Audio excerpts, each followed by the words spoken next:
Assalamualaikum warahmatullahi wabarakatuh. Perkenalkan, nama saya Tara Aulia Putri. Saya dari Prodi Ekonomi Syariah kelas C.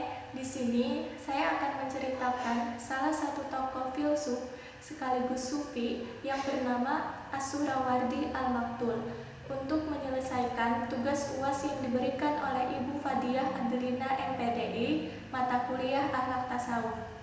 Karena berdasarkan beberapa sumber yang telah saya cari, pemikiran beliau tentang tasawuf tidak ada, maka di sini saya akan menceritakan perjalanan kehidupan beliau selama menjadi sufi. Surawardi memiliki nama lengkap Abu Al-Futuh Yahya bin Habashi bin Amirak As-Surawardi. Beliau lahir di sebuah kampung di kawasan Jibal, Iran Barat Laut dekat Janzan pada tahun 549 Hijriah atau 1153 Masehi dan meninggal di Aleppo pada tahun 587 Hijriah atau 1191 Masehi. Beliau diberikan gelar Al-Maktul sebab beliau meninggal karena dibunuh atas suruhan Al-Malik Az-Zahir, yaitu Raja Aleppo dan Syria Utama. Oleh sebab itu, beliau dijuluki Al-Maktul atau tokoh yang terbunuh. Surawardi adalah sosok pemuda yang cerdas, kreatif, dan dinamis. Surawardi memang lebih canggih dari kebanyakan kaum sufi dan filsuf lainnya. Surawardi juga mampu memadukan antara filsafat dan tasawuf, dan perpaduan tersebut menghasilkan sebuah aliran hikmat al-isyraq atau dalam filsafat Islam sering disebut dengan teori iluminasi atau pancaran.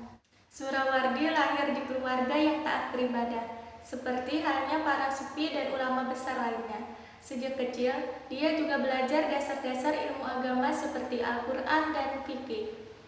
Juga seperti para ulama dan para sufi lainnya, kehidupannya juga sangat sedikit diketahui oleh banyak orang. Surawardi hidup di zaman ketika muncul kebutuhan untuk menyatukan kembali ilmu pengetahuan Islam dengan memadukan berbagai mazhab. Di tengah perdebatan itu, muncul pemikiran Surawardi tentang isyraq, yang antara lain meyakini bahwa wacana filosofis merupakan bagian dari perjalanan spiritual seseorang. Surawardi terkenal sebagai seorang pengembara yang gandrung dalam menuntut ilmu. Dia berguru kepada sejumlah ulama dan pakar dalam berbagai ilmu pengetahuan. Di marga Azerbaijan, dia belajar ilmu filsafat kepada Syekh Majiduddin Al-Jili, seorang fuqaha termasyhur di kala itu. Di Isfahan, Iran, dia belajar ilmu mantik atau ilmu logika kepada Ibnu Islan As-Sahwi. Menurut seorang pengikutnya, pengetahuan Surawardi sangat dalam dan sangat menguasai ilmu filsafat dan fikih. Dia juga sangat fasih dalam ungkapan. Surawardi merintis perjalanan sufistisnya sejak bergabung dengan para sufi dalam kehidupannya. Beberapa tahun bergelut dengan ajaran-ajaran sufi, setelah itu ia mengembara mengunjungi sejumlah ulama dan pakar Aleppo di Damaskus, Anatolia, sampai di Azerbaijan. Terakhir, dia melakukan perjalanan ke Halab, belajar tasawuf kepada sufi besar Asyafir Iftikharuddin. Banyak pandangan As-Surawardi yang diikuti oleh para sufi, seperti ungkapannya yang terkenal, semua yang menyenangkan Anda, seperti hak milik, perabotan, dan kenikmatan duniawi, dan hal-hal yang serupa itu, lemparkanlah. Jika resep ini Anda ikuti, penglihatan Anda akan tercerahkan. Salah satu peristiwa yang tidak bisa dipisahkan dari kehidupan Surawardi adalah pada saat kematiannya. Dia meninggal di tiang gantungan pada sebuah upacara pengadilan yang digelar oleh Sultan Salahuddin Al-Ayyubi dari dinasti Saljuk karena ajarannya yang dianggap sesat. Masyhurannya sebagai seorang ulama tasawuf dan cendekiawan, pendapat-pendapatnya memang sering memancing kontroversi, seperti pandangan-pandangan Al-Hallaj maupun Junaid Al-Baghdadi. Pendapat Surawardi sering dianggap menyimpang sehingga memancing polemik yang berkepanjangan. Surawardi dijatuhi hukuman pacung atas perintah Pangeran Zahir yang terjadi pada tahun 587 Hijriah atau 1191 Masehi.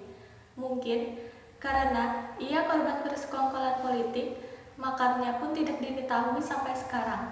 Tapi, justru karena hukuman itu, nama Surawardi pun melejit. Masyarakat menggelarinya dengan sebutan Al-Maktul atau tokoh yang terbunuh. Dia memang telah dibunuh, dia saja telah dibuang, tetapi pikiran-pikirannya yang cemerlang tetap hidup hingga kini, bahkan sepanjang masa. Adapun kesimpulannya yaitu, Surawardi merupakan pemuda yang cerdas, sehingga dia mampu memadukan antara filsafat dan tasawuf. Sejak kecil, dia juga sudah belajar tentang dasar-dasar ilmu agama. Namun, dengan kecerdasannya itu, menyebabkan orang-orang tidak menyukainya, sehingga banyak yang memfitnahnya, dan dia dijatuhi hukuman pacu karena ajarannya yang dianggap sesat. Dan sikap kita sebagai seorang muslim yaitu kita tidak langsung membenarkan atau menyalahkan pemikiran-pemikiran yang telah disampaikan oleh para tokoh tasawuf tersebut. Adapun pelajaran yang bisa diambil yaitu Surawardi membangun iluminasi yang bersifat mistik rasional dalam sejarah pemikiran manusia. Manusia harus mendalami dan selalu mempergunakan ilmu, karena kerja manusia dan kerja kemanusiaan tanpa ilmu tidak dapat mencapai tujuannya. Sebaiknya, ilmu tanpa rasa kemanusiaan tidak akan membawa kebahagiaan, bahkan mungkin akan menghancurkan peradaban.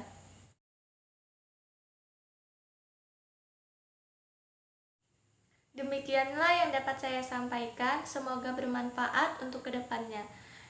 Mohon maaf apabila dalam video ini terdapat kesalahan, karena kesempurnaan hanya milik Allah. Wassalamualaikum warahmatullahi wabarakatuh.